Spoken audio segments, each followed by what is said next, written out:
Hello and welcome to More Stories from the River. And today's story will be brought to you by our very own Human Capital Department at Broad River Retail, titled The Road to Elevate. Welcome to Stories from the River, a show in which we go behind the scenes at Broad River Retail. I will be your host and moderator, Jocelyn Jones, Senior Vice President of Human Capital. I have with me here three very special and talented individuals who are leading critically important functions within human capital, serving all memory makers, from the warehouse to the boardroom. So, we have here Heather Greenwood, Director of Memory Maker Experience, Krissy Whitley, Director of Human Capital, and Kate Ross, Senior Manager over talent acquisition. But before we get started, I would like to just set the context. At the top of this year, the four of us met with our president and CEO, Charlie Maloof. And we talked about what our plans were for elevating the Human Capital Department in 2023. So we decided to kick the year off with our vision, elevating the experience for all memory makers. That's why we are thrilled to be here today to share with you some key results, outcomes, and achievements for 2023. So without further ado, let's dive in. Hello, Krissy. Hi, Jocelyn. Oh, okay. So Krissy, listen, you're the Director of Human Capital. When you think about the functions that you lead, what can you pinpoint that really stood out? Sure. We've had such a crazy busy year. All of our teams have worked extremely hard. But I think some of the things that really stood out on my team were, first of all, back in January, February, we acquired the safety and loss prevention functions from Tim Sales. So Rhonda Burns, our Senior Manager of Compliance and Risk Management, she dove in and she, really worked with Tim, partnered with Tim very closely to really build upon the foundation that he had set for our safety programs and loss prevention team. So I'm just really proud of all the work that she's done. She's worked so closely with that team, expanded their roles. They're doing, so much more now than they did, at the beginning of the year. So she's done great with that. Another one is Danielle Boulder, our Manager of Benefits. She has really focused all year on really educating our memory makers on their benefits. She has really established a well-being and wellness program for our folks, and she's fearlessly worked just to really support our memory makers, and again, just educate them on the options they have, on what our benefit plans have to offer, and we've seen a real big increase in utilization of all of those programs. So just really proud of all the work she's done also. And then I think lastly, we've just really worked all year long on rebuilding our team. Mm-hmm. We've had some turnover this year, and we've worked really hard to really get the right people in the door, the right people on the bus and in the right seats. So I think, that's just been a real big win for us this year too. Yes, I would agree, Krissy. Fantastic work. So out of everything that you mentioned, what are you most proud of? Mm-hmm. I think the team that we've got today. So again, we've kind of overhauled our payroll team, our HC field team, and I think we've just focused really hard on selecting the right candidates. Kate and her team have done a great job at, getting some great folks in front of us and helping us select the right people. And especially in the area of payroll, we've got a whole new team and they are rocking it. And I think that's probably my most proud moment this year is seeing what that payroll team has become in the last few months. Yes, very excited about the payroll team. Yes, thank you. All right. Thank you, Krissy. Yeah. Heather, when you think about our vision for 2023, which is to elevate the experience for all memory makers, do you think we accomplished that? Absolutely. I think going into this year, and I remember working on our vision and our strategy and whiteboarding it all, and it's always exciting and scary and challenging to come up with exactly what that vision is. But I really believe we hit the mark. We touched a lot more departments this year. We were getting in places we had never been as teams. We were working together. And when I look at the whole and I look at the year, and we're not even done with the year yet, yeah, I feel really proud of what our team accomplished. Everything we did, both seen and unseen, or things that are being done behind the scenes today that will come to light in 2024 and beyond, that I can confidently say, I really think we did. I agree. It feels good. Yeah. It feels good. Yeah. You never know when you write that vision and there's a lot of pressure in that room, and then to present it to our team and to our peers and to on a podcast, and then to be able to look back and say, yeah, we did that. And to Krissy's point, it's not always easy. We did a lot and we were challenged and we stretched, which we'll talk about.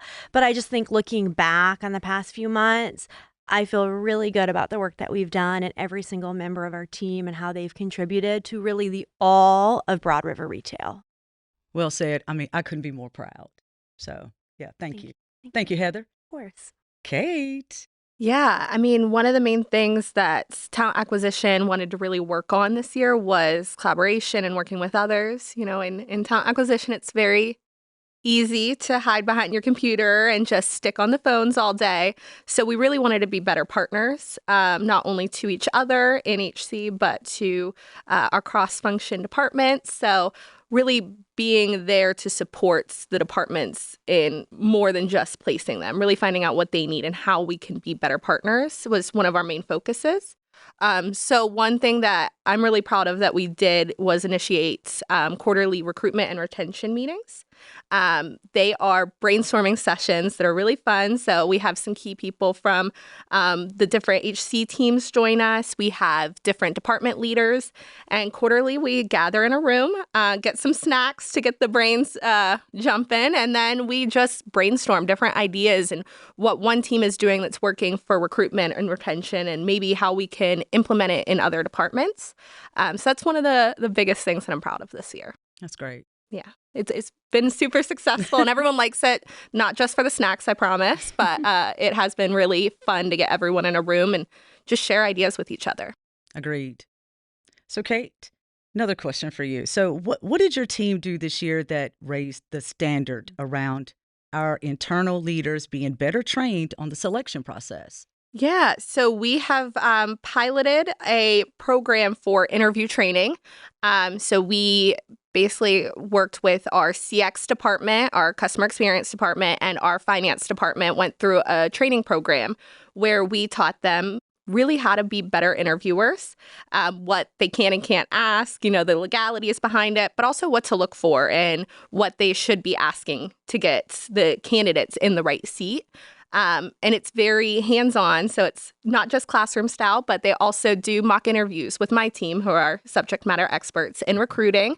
And we've gotten really good feedback and hope to implement it and roll it out to the entire enterprise in 2024. Excited about that. Yes, I am too. Like I said, we've gotten really good feedback, not only from our CX and finance departments, but my team loves getting out there and working with the other teams. It always seems like there's a bit of a spark in their eye when they're working with their business partners. So, yeah, they enjoy really seeing like that. it to get out there and meeting everyone that they're used to just chatting with on the phone or pinging. They're actually meeting them in real life, which is fun. Yeah. So is there anything else that any of you would like to highlight as far as what worked well this year? You know, Kate really hit on that cross collaboration. And I think as a HC group, we focus on a lot of different things. So internally, kind of breaking down those silos, but externally, we found a lot of ways to include other groups this year. And so when I think of kind of a spinoff of what Kate has done, we think about talent management. You know, when I sat here 11 months ago and talked about the future of talent management at Broad River, we really thought the first way to start was involving our business partners. And so Krissy and Kate and I were a part of our talent management work group, and that was comprised of leaders across the entire organization. And as we got together weekly in the beginning, it just felt so good to hear all the ideas, everything kind of bubbling up, you know, 2 brains is better than 1 and 3 and 4 and et cetera. But in those groups, we just we made things happen so quickly, and we had a great time doing it. And what came of that was our talent philosophy that will help us build talent management over the next several years. But I just think of that, and I couldn't have done that on my own. And I couldn't have done it just Krissy and I, or just Kate and I, or it took that group to get us where we are today. And I'm so proud when I look at it and think this talent philosophy, it just wasn't one person putting their head down. It was a lot of people who share a lot of voices from across the organization. And we did it because we believed it's what's best for our company and our company's future. And there's so many examples of that when I think about how we just haven't lived in our lanes. It hasn't been MMX or performance or talent acquisition. Like, I'm bouncing ideas all the time off, Krissy works across the hall from me, so it's an easy wave and like get her attention. Or going to Kate, Kate and I sat in a meeting together yesterday that was highly collaborative with our CX partners on how we can impact both training and hiring for ultimate success and retention and experience. So I just think we've come such a long way just by asking questions, listening, and just being really good students of our business and our company's business. And I think also just sitting back and watching our teams, like there's over 30 people in human capital now. And I think just from being here prior to when you joined us, I think you've done a great job at just bringing us all together, getting us in the same room monthly, quarterly, which we didn't really do that before. So I think just sitting back and watching everyone come together, work together. We talk about breaking down silos that existed prior to this year. I don't think they're there anymore, really. Just watching them interact with each other, and we've all empowered them to, work on these projects and collaborate. And I just think that's probably been my biggest, proudest moment, I guess, of the year, is just sitting back and watching all that happen. Or knowing before this year that was not existent. Well, I'll pay you later, Krissy. No, thank you. Mm-hmm. Yeah, I think it's important to realize how great the Broad River team is.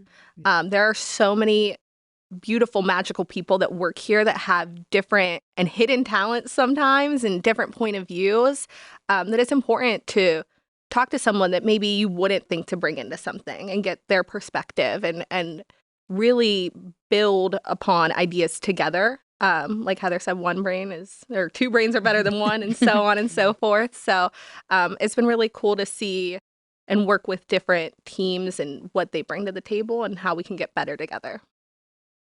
Yes, it's definitely been a joyful year. Yeah. Yes. So many thanks to you and your teams.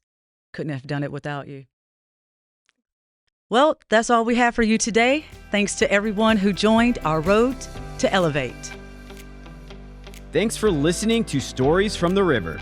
To check out more episodes, visit storiesfromtheriver.com. Join us again next week, and remember to like, rate, and subscribe to the podcast.